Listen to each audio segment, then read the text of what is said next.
It is a great morning to be up in Clinton County. We're in Plattsburgh at the Clinton County Sheriff's Department for Back the Blue Tour Stop number 7 here on KCMO Talk Radio 95.7 FM. And Sergeant Corey Sloan, Road Patrol, is here on KCMO. Corey, good morning. Good morning. Good morning. Thank you for having me. Well, you, by the way, are the former chief of police over in Cameron, correct? That is correct, sir. Yes. So take me through. You just kind of mentioned it off the air, but this whole tour began a year and a half ago as a way to support law enforcement during a time when, unfortunately, there had not been and still to some degree is not enough of it out there.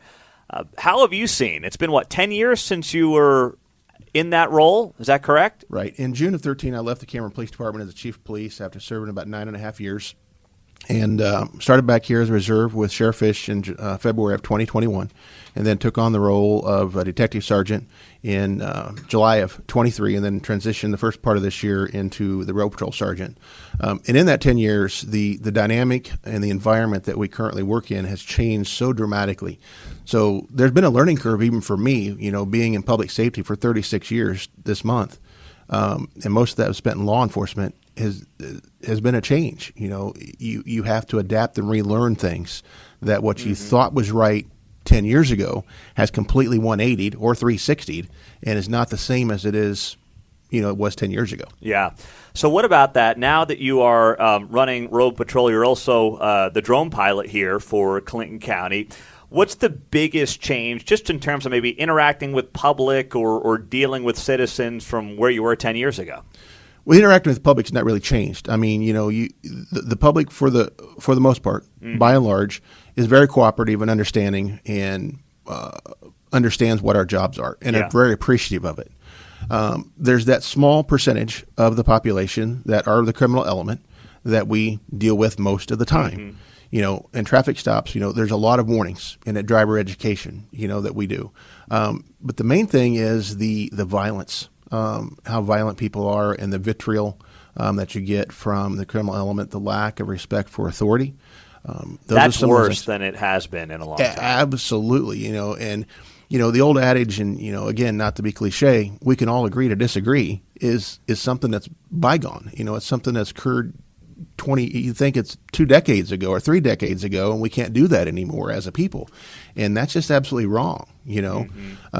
I don't argue with people on the side of the road. If I issue them a traffic citation, that's for an argument to be held in a court of law, and everybody can present the evidence, and whatever the judge determines is the outcome, or if the prosecutor even charges. But arguing on the side of the road or at a call for service and on what's going to happen if somebody's going to be arrested and taken to jail for a 24-hour investigative hold for a probable cause statement to be submitted, that didn't occur necessarily 10, 12, 15 years ago as much as it does now.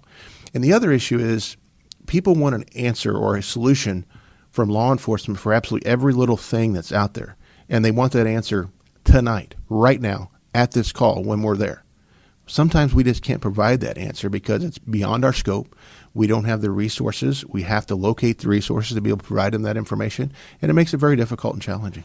You know what I hear? I hear basically in society at large, we're more likely to fight with each other thanks to social media and Facebook. We say whatever we want with no consequences. And then the other thing that comes to mind is we can get the answers to almost anything on our phone in seconds.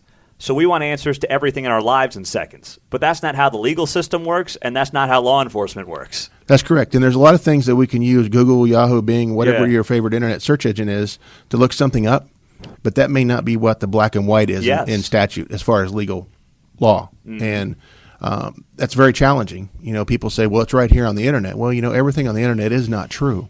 Whoa, that's news to me, Yeah, Corey. I know. It's a surprise. I get it. And it's a surprise to a lot of people. Because a lot of times on traffic stops, we'll say, well, this is what Google says. I said, I understand what Google says, but here's what the law is. I've been doing this job for 36 years, and the law says X. Google says X. Google's wrong. Well, then it becomes a point of contention. It's like, look, we're not going to argue about it. Here's the deal. This is court. So you can go there and talk about it. So how about Sergeant Corey Sloan is here. We are in Clinton County for Back the Blue Tour Stop number 7. What about in terms of, the different sections of the county? You have very rural, and then you have kind of growing exurban parts of this county. How has that changed your role with Road Patrol and what you guys deal with? You can basically divide the county into thirds, and the southern third of the county, we encounter the same problems that you have in the big city. It's called what I call urban creep. We're getting the creep into the southern part of the county, and we're dealing with the issues that the big cities do, but not necessarily on the frequency, but we're still dealing with the same issues that Kansas City, Missouri, North Kansas City, Lee's Summit, Blue Springs, those communities are dealing with. We're starting to see that creep into the southern part of the county. And then the dynamic as you go north, it changes back into the more rural, more conservative type of crimes and people that you deal with. And it's totally different worlds when you go from one part of the county to the other. So how does that change your role in terms of what you're going after, what you're looking for, and what you ultimately end up and who you end up arresting? Ultimately, it's a combination of collaboration with the public and proactive road patrol investigations. So, there's certain areas we look for burglaries. Mm-hmm. There's certain areas that we're watching for any type of strong arm robberies or robberies. That's pretty much your convenience stores that are open 24/7 in the rural area. You get tips from the public about narcotics. We develop our own narcotics and proactiveness as far as that goes. And DWI, it depends on the certain areas that you're in the county. That may be the focus. So, it changes throughout the county. So if I could say one specific thing is a target, no, because the entire county is the target for those type of crimes. There are just certain areas that have a higher frequency of crimes.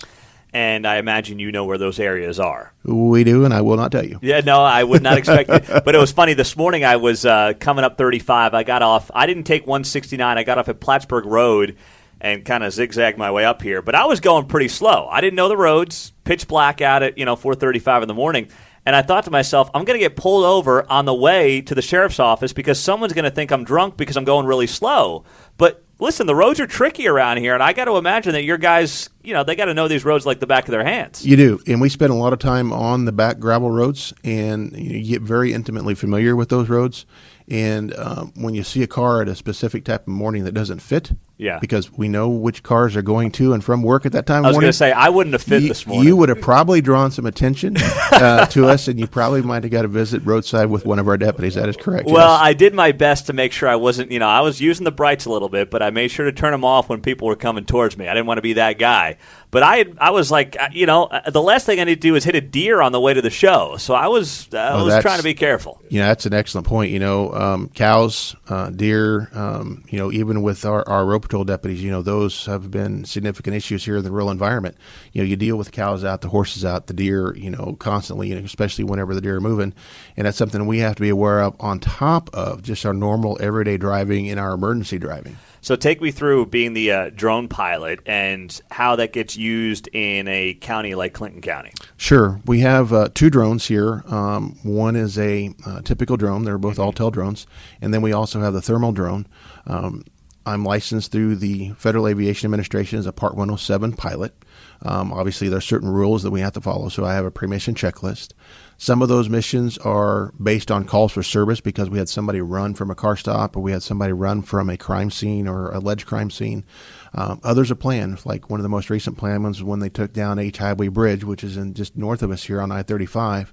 MoDOT and the Highway Patrol, we used 2 of our drones, and we were pretty much flying constantly to monitor the traffic flow and any of the queues that were backing up to be able to radio to the officers that are working that detail to be able to get traffic moving and flowing safely and get them to where they're going. You ever have people just out in the country shoot at your drones?